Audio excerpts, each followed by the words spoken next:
From Dubai to Indonesia to Boracay and now nandito. Pero paalis na din at mauuna siya sa Sri Lanka.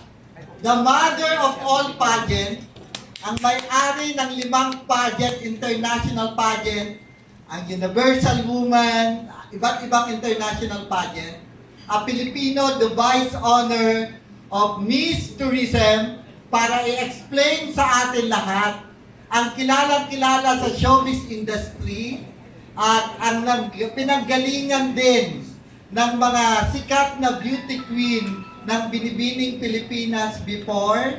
So palakpakan natin, Mother Obet Recalde.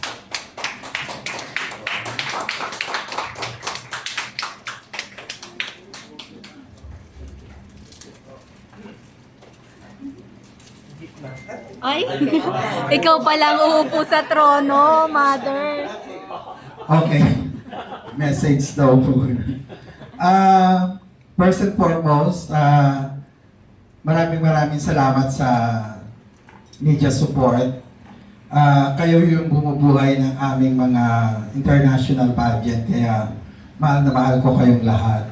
And syempre, bago ko sila batiin ang ating dalawang reyna, gusto ko muna i-congratulate si Gerard dahil sa kanyang very successful na pag-search ng ating the best of the best candidate.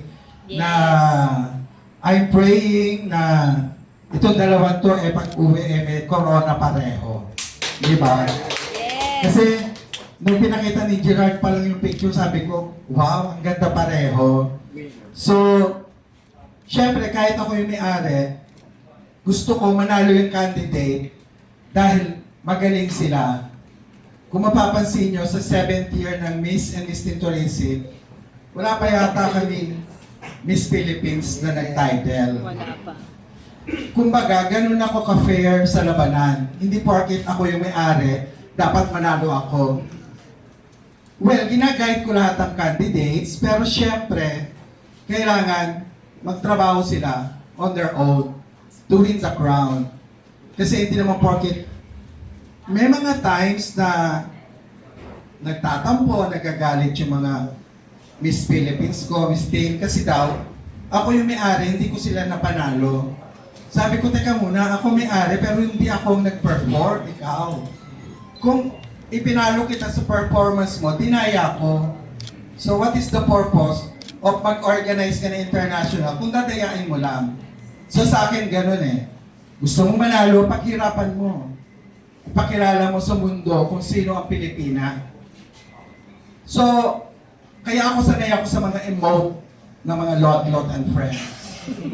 Dito na ako tumanda sa budget na to.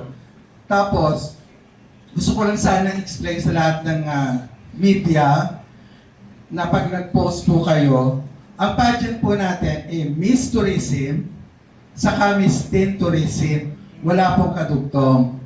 Kasi before, nakita ko yung mga post ng ibang media, nakikita ko yung mga comment ng mga pageant enthusiasts. O di ba kay ganito yan? O ba't napunta kay Gerard? Di ba si ganito may-ari? Magkaiba po ang Miss Tourism natin at Miss Teen Tourism sa ibang pageant na naririnig na natin from the past. Para na may idea po tayo doon sa ibang hindi pa alam ang katotohanan ng buhay. Ang Miss Teen Tourism is pag-aari ni Danny Datuk ng Malaysia na matagal nang hawak dati ng mutya ng Pilipinas na marami na rin sila na ipanalo. Yun po yung Miss Teen Tourism International. Meron pa po silang Queen of the Year International under Danny Datuk din. Yung Miss Teen Tourism Queen International naman po pag-aari ni Sian ng Malaysia din. So, iba naman po yun. Yung atin po, Miss Tourism, saka Miss Teen Tourism lang. Kasi kami din po yung may-ari ng Mrs. Tourism. Wala rin kadugtong. Kasi iba minsan na isusulat, Miss Tourism International, Miss Teen Tourism International. Huwag niyo pong dudugtungan ng international. Miss Tourism 2026, Miss Teen Tourism 2026 lang. Para po yung mga fans, hindi sila ma-confuse. Ang pageant po natin is 7th year na. Magaganap po ito sa Sri Lanka. Ang arrival po ng delegates is July 19. And ang grand coronation namin is July 25. Tatlo po ang magaganap na international pageant sa Sri Lanka. Ang Mrs. Universe ng Bulgaria, ang Manhunt ng Singapore, at ang Miss and Miss Teen Tourism ng Pilipinas. But I'm proud to say, ang Miss and Miss Teen Tourism lang ang in-acknowledge with certificate ng Department of Tourism ng Sri Lanka. Kaya I'm so happy dahil isa-share ko po yun sa inyo sa mga darating na araw. Magkakaroon po ako ng dinner sa President ng Sri Lanka. The Wow! first family. Wow. So I'm proud to be a Filipino. Na Yes. kahit papano, meron tayong bandera na iwinawagayway sa ibang bansa. Kasi Filipino-owned po ang Miss and Miss Teen Tourism. And of course, to my two beautiful ladies, do your best and God will do the rest. Thank you, Gerard. And thank you sa staff ni Gerard at sa parents ng ating mga candidate. Thank you. And Mother, Mami Miles, the microphone. Photo. And to give the bouquet of flowers, may we call the pride of Mindanao from Surigao, Mr. Philippines Fredo.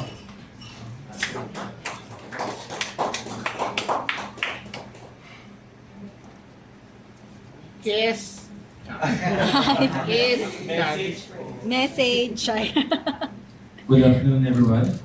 In behalf of Philippine Youth and Teamwork Philippines Organization, we would like to give you this bouquet of flowers to you, Mother of It, as sign of our partnership at Casala. This is Fredo, Mr. Philippines Surigao del Sur. Ay, photo! Photo! Photo! Gitna, yan. Okay na yan. Okay, smile. 1, 2. Ay, Okay, 1, 2. pagtas daw ng photo, oh. Oh, kiss. Halika, Gerard. Ay, Right, please. Okay, here, center, Center. center, center. Center, 1. Okay.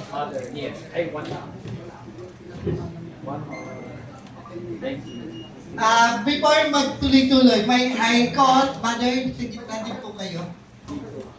Immediate members and Mr. Philippines candidate to come here for